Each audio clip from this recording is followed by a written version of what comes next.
নমস্কার বন্ধুরা, কুকিং মম চ্যানেলে আপনাদের সবাইকে স্বাগত জানিয়ে আজকের রেসিপি শুরু করছি। আজকে একটা দুপুরের খাবারের থালা আমি সাজিয়ে নেব, আপনারা দেখতে থাকুন, আশা করি আপনাদের ভালো লাগবে। আর এই খাবারের থালাটা যেটা সাজিয়ে নেব সেটা কার কার পছন্দ আমাকে জানাবেন, আমি জানলে খুব খুশি হব। আর গরমের দিনের কিন্তু একদম আদর্শ খাওয়া। আমি শুরু করছি, আপনারা দেখতে থাকুন। এখানে আমি একটা কড়াই বসিয়ে দিয়েছি। কড়াইতে প্রথমে সর্ষের তেল দিয়ে নিলাম। সর্ষের তেলটা যখন গরম হয়ে গেছে তখন কিছু শুকনো লঙ্কা দিয়ে দিলাম। শুকনো লঙ্কাটা একটু লাল লাল করে ভেজে তুলে রাখবো। তারপরে সেই তেলেই কয়েক কোয়া রসুন দিয়ে দিলাম। রসুনটাকেও ভালো করে ভেজে নেব। রসুনটাকে ভেজেও আবার তুলে রাখলাম।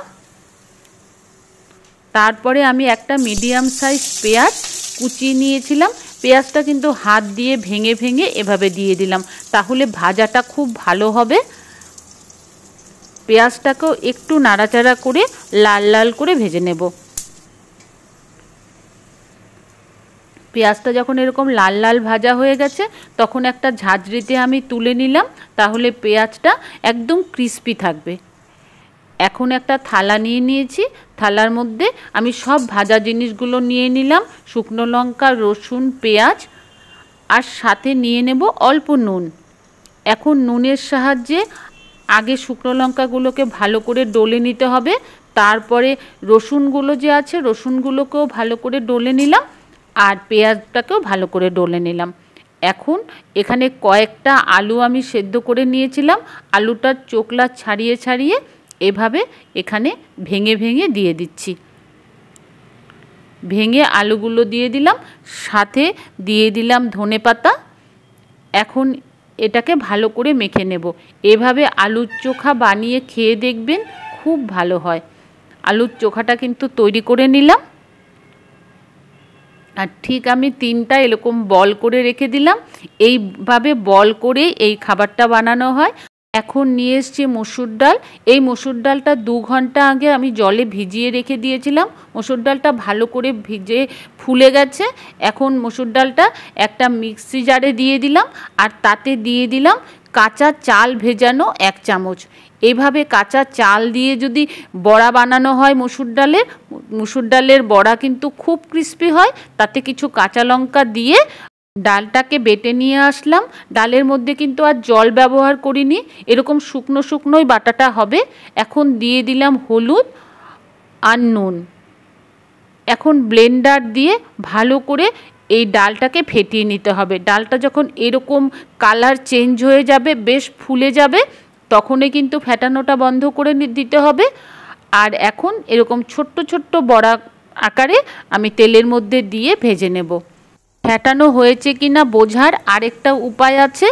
একটুখানি জলের মধ্যে যদি ব্যাটারটা দিয়ে দেওয়া হয়, যদি ভেসে থাকে ব্যাটারটা, তার মানে ফেটানোটা হয়ে গেছে। এখন এরকম লাল লাল করে বড়া বানিয়ে আমি নামিয়ে রাখলাম। আজকে সকালে ঘুম থেকে উঠে আমি 6টার সময় এখানে কিছু ভাত নিয়ে তাতে জল ঢেলে রেখে দিয়েছিলাম। এইভাবে জল দিয়ে যদি ভাতটা ভিজিয়ে রাখা হয়, ভাতে খুব ভালো গুড একটা ব্যাকটেরিয়া চলে আসে, যেটা আমাদের শরীরের জন্য খুব ভালো। এখন গরমকাল, 8 ঘন্টা মতো ভেজালেই কিন্তু হয়ে যাবে। এখন আমি দেখাচ্ছি ঠিক দুপুর 2টোয় ভাতটা কিন্তু ভালো মতো ফার্মেন্ট হয়ে গেছে। ভাতটাকে আমি হাত দিয়ে একটু চটকে নিয়েছি। এখন প্লেটে একটা ঢেলে দিলাম, তাতে দিয়ে দিলাম নুন, কাঁচা সর্ষের তেল, কাঁচা পেঁয়াজ, অল্প লেবুর রস। এটা কিন্তু দিতেই হবে, লেবুর রসটা দিলে কিন্তু খেতে ভালো লাগবে। আলু সিদ্ধটা যে মেখেছিলাম সেটা দিয়ে দিলাম। বড়াগুলো ভেজেছিলাম সেই বড়াগুলো এখানে দিয়ে দিলাম। একটা শুকনো লঙ্কা ভাজা রেখে দিয়েছিলাম সেটা দিয়েছি, আর একটা কাঁচা লঙ্কা নিয়েছি। অল্প আমের আচার আর অল্প আমের আচারের তেল। এই আমের আচারটা দিলেও কিন্তু এটা খেতে খুব ভালো লাগে। আর এটা অপশনাল, কিন্তু চানাচুর দিলেও খেতে খুবই ভালো লাগবে। এভাবে আমি আমার দুপুরের খাবারের থালিটা আজকে সাজিয়ে নিয়েছি।